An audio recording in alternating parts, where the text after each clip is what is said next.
Homesteaders, gardeners, and cooks. My name is Jennifer. Welcome to Miles Away Farm. Thanks for joining me in my kitchen. Today we are making a one-pot pasta dish. I don't know about you guys, but I live for one-pot dishes. This one is from Jamie Oliver. He does a lot of budget eat recipes right now.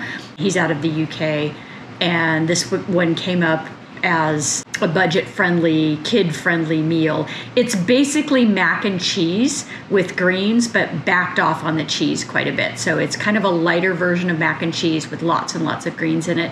His recipe called for Savoy cabbage and spinach, frozen spinach, and I am changing that out and using kale from my garden and Swiss chard from my garden.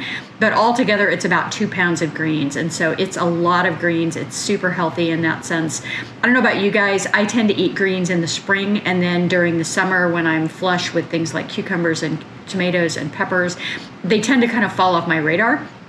And then as we get back into fall, I start looking at greens again, and they get sweeter as the weather cools down, and they're just delightful. So this was the last of my kale. We're going into the end of October, and we're overdue for a frost. And so I picked this knowing that we had a very hard frost coming. It wasn't going to just get to 28, 29, 30 degrees Fahrenheit. We were going to get a huge smackdown, and it was pretty much going to take out what I had left. And so I went out and harvested pretty heavily the last of my kale and quite a bit of my chard and some of my collards because I knew that they probably weren't going to survive this cold spell that we're going to get. And the beauty of this recipe, aside from the fact that it's a one-pot meal, is that you could definitely change out what was in it. I'm sure it would be absolutely delightful with broccoli. Of course, you could use other greens like spinach. I think it would probably be good with cauliflower. So lots of different greens that you could mix in just based on what was in your refrigerator and what you had an abundance of in your garden. So it came out great. It's a delicious recipe, pretty budget friendly, pretty kid friendly if you've got kids, and really delightful. So let's get started. So if you haven't worked with fresh kale before, the easiest way to clean it, in my opinion, is to just strip it off the veins with your fingers. You can cut this out, but it takes a whole lot less time if you just strip it off. And I'm giving everything a good wash here because, of course, it came directly out of the garden. And lacinato kale is thought to be a little less strong than other kales, and so it's a good beginner kale if you are new to eating greens and you find them to be kind of strong and bitter. Plus, it's very easy to grow. And I'm just going to give this a nice chop. I'm looking for about 1-inch pieces here, but not being super fiddly with it. The tighter you roll it up before you start chopping, the easier it is to get a knife through without it just kind of going everywhere. But it's going to be a little bit of a monster no matter what.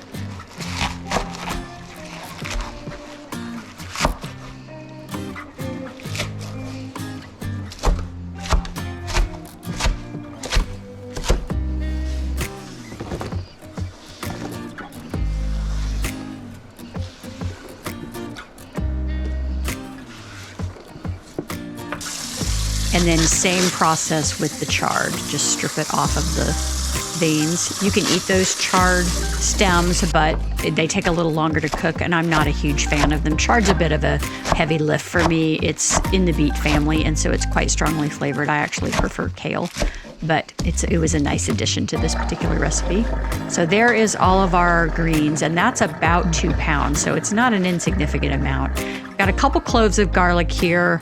I'm going to mix this into about 100 grams of, these are store-bought breadcrumbs. You could make fresh breadcrumbs if you had some stale bread just by crunching it up in your food processor, but I just use store-bought. I'm adding in there a little bit of olive oil, probably about a tablespoon, and then some salt and some seasoning salt.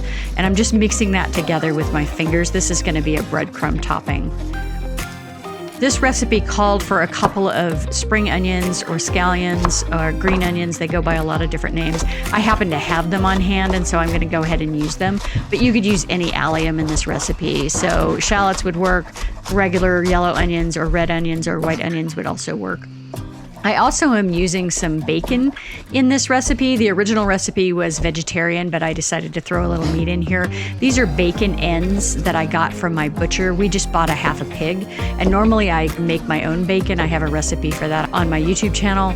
But in this case, I just let him do the bacon, and this was a package of ends that I got. Also, a couple more cloves of garlic sliced up thin and mixed in there.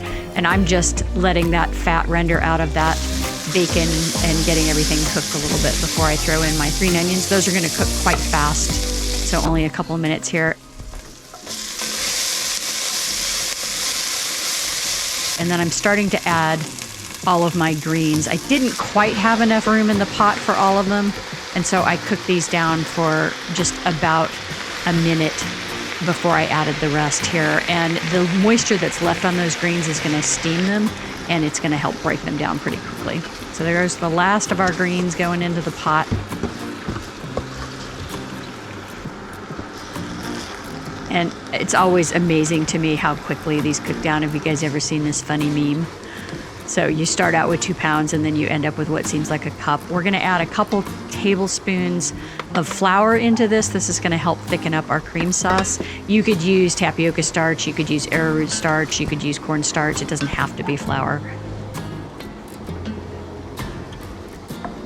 And then I needed quite a bit of milk, and it turned out I was a little bit short on fresh milk, and so I'm adding some powdered milk in here to make up the difference. I always keep powdered milk on hand for just this reason, for those emergency things where you don't want to have to go to the store. So mixing in our regular milk, our powdered milk, and this is going to go into the pot and essentially make a cream sauce.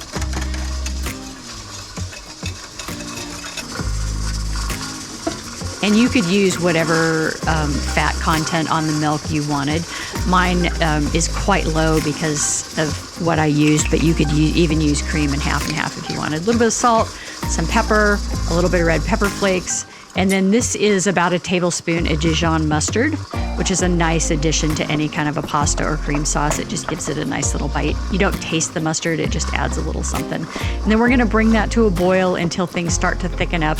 I threw in a big handful of cowboy candy, and now we're gonna add our shredded 5 ounces of cheese. And so now our cream sauce is a cheese sauce, and that's really all there is to making cheese sauce. Is it's just a thickener, some milk, and some cheese. We're gonna bring that up to a boil. We need an additional 600 grams of water, and the measurements in the description are in US units rather than UK units. Our pasta and our water goes into the pot, and then everything gets mixed together.